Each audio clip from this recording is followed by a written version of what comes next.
पाने के पीछे का कारण है। इसलिए कि आप वो लोग हैं कि जीवन में गलती करते भी हैं तो इतने गाजे बाजे के साथ उसका प्रायश्चित भी करते हैं।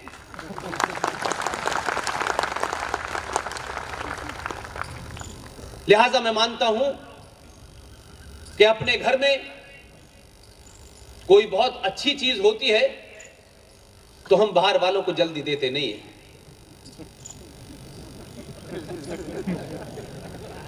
आपने तो जिस हीरे को 15 साल तराशा था उसे देश को दे दिया है।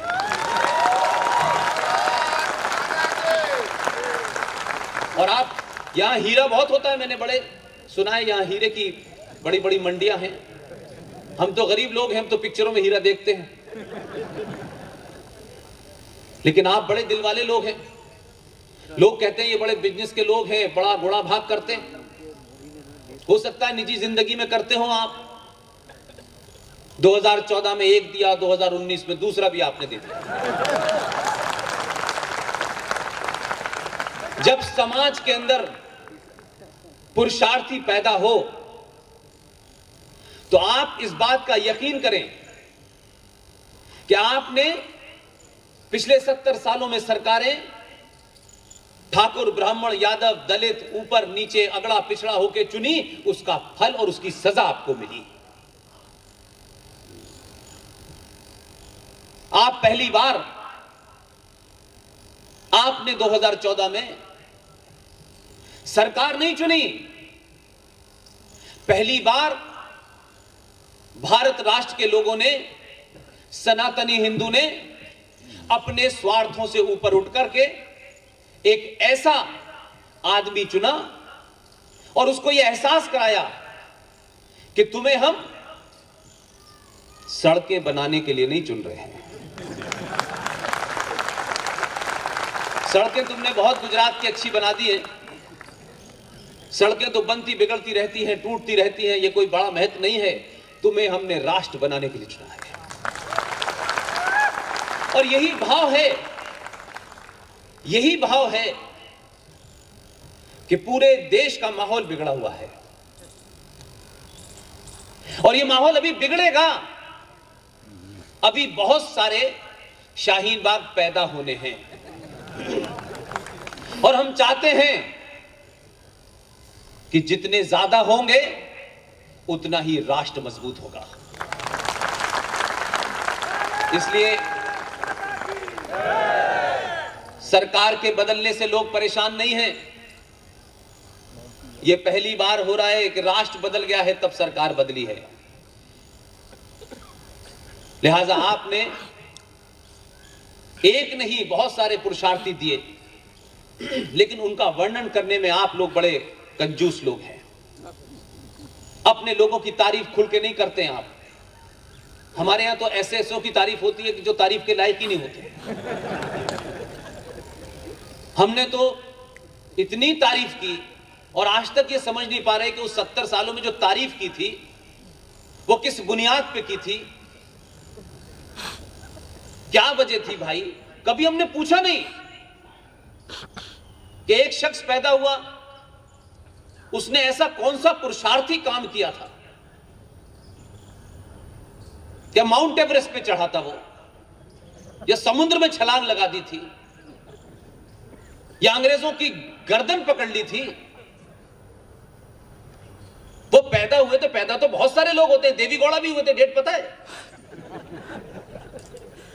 लेकिन आपने कहा कि इस पुरुषार्थी को जिंदा रखना है, तो उन्होंने कहा नहीं नहीं, ऐसा करते हैं कि इन्हें बच्चों से विशेष लगाव था, यानी 14 नवंबर को हम इनका जन्मदिन मनाएंगे। इन बेचारे देश के बच्चों ने क्या कसूर किया था जिनका आपने आइडियल ऐसा बनाया है। ये बच्चे आपसे पूछेंगे बताओ 14 नवंबर को कौन पुरुषार्थी पैदा हुआ था, हम कैसे बहादुर बने, इस जैसे बहादुर बने। तो आप तो यही बता रहे थे। तो सही आइकॉन चुनना भी किसी समाज के लिए जरूरी होता है। और जब आइकॉन सही चुनते हैं और अपने घर के अंदर जो आपको कैलेंडर लगाने का शौक है, 2014 से पहले मैं दिल्ली में हूं, लाइन लगा करके बड़े बड़े सांसद सिफारिश भेजते थे, डायरेक्ट जाते थे कि हमें एक विशेष किस्म का कैलेंडर चाहिए, जिस कैलेंडर बनाने का आदमी आजकल लंदन में भागा हुआ है। बड़ा पसंद था कैलेंडर लोगों को, वही लगाएंगे हम। वो आदमी बाहर गया, कैलेंडर यहां बंद हो गया और अब एक दूसरा कैलेंडर लग गया है, जो सुबह 6 बजे भी बोलता है और रात के 12 बजे भी बोलता है। और जब खाली समय होता है तो मन की बात में भी कहता है। और आप जब बोलते हैं, अपनी बातों को तथ्यों पर रखते हैं, राजनीतिक भाषण एक अलग बात है, तो दुनिया आपको सुनती है। दुनिया भारत को 1947 से नहीं देखती, जो हमें बताया गया कि एक लंगोटी वाला आया था और उसने चरखा चलाया और अंग्रेज डर के भाग गए। ये सुनने में अच्छा लगता है। ऐसी बातें हम लोग करते रहते हैं क्योंकि हमारी आदत है कि हम बुरे को भी अच्छा कहते हैं। इसलिए आज जब आपके आदमी ने इसी गुजरात के अंदर किसी को छोटा नहीं किया, किसी के मान सम्मान में कमी नहीं की, लेकिन इतनी ऊंची बिल्डिंग बनाई है और वहां से इतनी ऊंची मूर्ति लगाई है कि लोगों को लेट के भी नजर आती है। और जब आप उसकी मूर्ति देखते हैं तो उसके किस्से भी सुनते हैं, फिर समाज में उस पर बातचीत भी होती है। और जब बात होती है तो 370 की बात आपने कही। मैं उस तथ्य की तरफ आपका ध्यान दिलाना चाहता हूं कि धारा 370 को लेकर के बहुत बहसें सुनी होंगी आपने। धारा 370 किस मकसद से आई थी, क्यों आई थी, आप सबको पता होगा। अब तो वो चली भी गई। वो आए थे जिन्हें 12 साल गद्दारी के जुर्म में भारत के पहले प्रधानमंत्री जवाहरलाल नेहरू ने जेल में रखा। उनका नाम था शेख मोहम्मद अब्दुल्ला। वो दिल्ली आए थे और धारा 370 के बारे में अलग अलग नेताओं से मिले।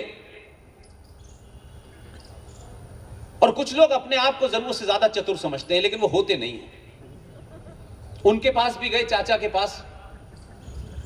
चाचा ने कहानी सुनी, वो समझ गए क्या कहते कि भाई ऐसा मामला है, इसको मैं सॉल्व करूंगा तो मुश्किल होगी, क्योंकि सबको पता है मेरे रिश्ते क्या हैं। उन्होंने अंबेडकर जी के पास भेज दिया। अंबेडकर जी ने पूरी कहानी सुनी आराम से और आखिर में एक ही वाक्य कहा, और मैं जो कुछ भी आपसे कह रहा हूं उसमें प्रेजेंटेशन तो हो सकता है डिफरेंट हो, लेकिन सब कुछ अवेलेबल है, आप लोग देख सकते हैं। अंबेडकर ने कहा धारा 370 देकर के मैं भारत के साथ पाप नहीं करूंगा। लेकिन यह बात आपको बताई नहीं गई, क्योंकि अगर अंबेडकर का कद बड़ा हो जाता तो कुछ लोग छोटे हो जाते। पूरी राजनीति का संकट यह था। लेकिन उन्होंने अपनी चतुराई में एक और दांव खेला और कहा कि देखिए मुझे विदेश यात्रा पे जाना पड़ रहा है और आप 370 को पार्लियामेंट में पास करा लीजिएगा। गलती से यह बात उन्होंने आप ही की धरती के निकले हुए एक पुत्र सरदार पटेल से कही है। सरदार पटेल बोलते कम थे, इशारों में बात ज्यादा करते थे। चेहरे से एक्सप्रेशन दिया बिल्कुल हो जाएगी। वो चले गए। पार्लियामेंट की डिबेट को उठा के देख लीजिएगा आप। पार्लियामेंट में बहस हुई। सरदार पटेल ये भांप गए थे कि ज्यादातर लोग 370 के खिलाफ हैं। सरदार पटेल ने कहा नेहरू जी चाहते हैं, इसके कुछ अंतरराष्ट्रीय मामला जुड़े हैं इसके साथ में, और वो चाहते हैं तो इसे हमें पास कर देना चाहिए। वो पास हो गई। लेकिन वो जो लोगों में गुस्सा था, उसके प्रति एक खास रिजर्वेशन था। सरदार पटेल ने पास होने के बाद कहा, अच्छा ऐसा है कि जो आपकी नाराजगी है उसका एक समाधान हो सकता है कि भाई हम इसको पास कर देते हैं, लेकिन हम इसके नीचे लिख देते हैं ये टेम्परेरी है। वो टेम्पररी लिखी हुई थी आपके संविधान में। अब सरदार पटेल से बड़ा विजनरी कौन होगा? वो तो चले गए। उनको क्या पता था कि इसी धरती से कोई जाएंगे दो लोग और उस टेम्पररी को परमानेंटली हटा देंगे। तो आप अपने जीते जी न मेरी ये ख्वाहिश है, न मेरे साथ में जितने लोग हैं न उनकी कोई ख्वाहिश है, हम में से किसी की कोई ऐसी इच्छा नहीं है कि सब कुछ बदलाव हमारे जीते जी हो जाएगा, हम उसको देख पाएंगे, ऐसी भी कोई ख्वाहिश नहीं है। 1992 में जो बाबर ने इस देश के अंदर धर्मनिरपेक्षता कायम की थी मंदिर तोड़ करके, उस 6 दिसंबर को मैं अयोध्या में था। तब से लेके अब तक कभी भी ये नहीं लगा कि ये काम हो जाएगा, लेकिन हमारे सामने हुआ। भारत की कोर्ट ने फैसला भी दिया, 40 दिन में दिया, और ऐसा दिया कि अगर सच मानिए किसी हिंदूवादी संगठन से भी आप ये कहते कि ये फैसला आप लिख लीजिए, तब भी वो हिंदूवादी संगठन ऐसा फैसला नहीं लिख सकता था। वो भी थोड़ा बहुत सेकुलर हो ही जाता, मस्जिद का कोना हल्का सा मंदिर से लगता हुआ बनवाई देता। इसलिए जब समझदारों को सत्ता पे बिठाया जाए और उनके पीछे बार बार इस बात का एहसास कराया जाए कि 100 करोड़ ने तुम्हें वोट दिया है, 30 करोड़ ने नहीं दिया है, ये वोट हमारा है, और तुम अगर इस सत्ता पे बैठे हुए भी तुमको कोई काम, कोई फैसला मजबूरी में अंतरराष्ट्रीय दबाव में लेना भी पड़ेगा, तो हम उसे तुम्हें हटाने का बहाना नहीं बनाएंगे। नहीं, आप तो ऐसे समाज थे कि दिल्ली के अंदर एक छोटी लोकल सरकार को सिर्फ इसलिए आपने गिरा दिया कि प्याज के भाव बढ़ गए थे। हम प्याज पे सरकार गिराते हैं। आप वहां से चले थे और आपने 2014 में 283 दिए थे। आपने उनके ऊपर दोबारा से भरोसा जताया और कहा कि जो कमी पड़ रही है हम तुम्हारी कमी को हर बार पूरा करेंगे, लेकिन हमारी ख्वाहिशों को तुम पूरा करना। जब आपने ये किया तो 370 भी हटी, 35A भी हटी और राम मंदिर भी बना, और इस देश का सेकुलर प्रधानमंत्री भगवान राम, मर्यादा पुरुषोत्तम राम के मंदिर के भूमि पूजन में बिल्कुल 24 कैरेट के ऊपर बैठा। उसको कोई नहीं पता चिंता हुई कि मेरे बारे में लोग क्या सोचेंगे। जिनको जो सोचना है वो सोचें, उसको जो करना था उसने कर दिया, इतिहास लिख दिया। आने वाली नस्लें जब इसका जिक्र करेंगी तो कोई जज साहब का नाम नहीं जानेगा, सिर्फ राजा का नाम जानेगा।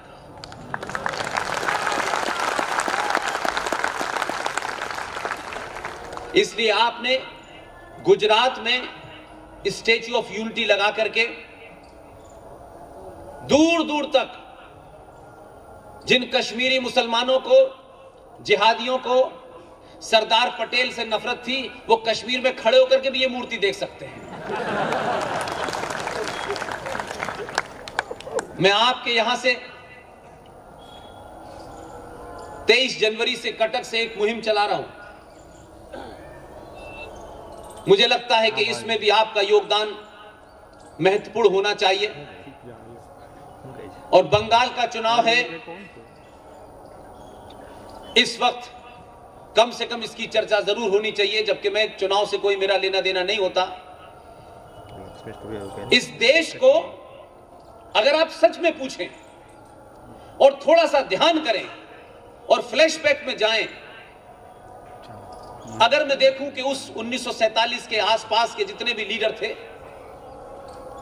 जिन लीडर्स ने भारत के समाज के अंदर पुरुषार्थ पैदा किया हो, उसके अपने मर्द होने का, उसको सनातनी होने का जो गर्व दिलाया हो, यह बात अलग है कि उसको इस देश के इतिहास ने और राजनीतिक चाटुकारों ने दबा दिया, दफन कर दिया।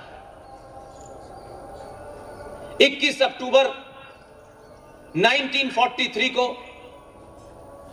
मोयान के इलाके में जब नेताजी सुभाष चंद्र के साथ जो फौज आई, तो आप यकीन मानिए, जिस बंगाल को आज जिहादियों ने एक दूसरा कश्मीर बना दिया है, उस हर बंगाल में हर घर के बाहर बेटी, बेटा, महिलाएं, बुजुर्ग जिसके हाथ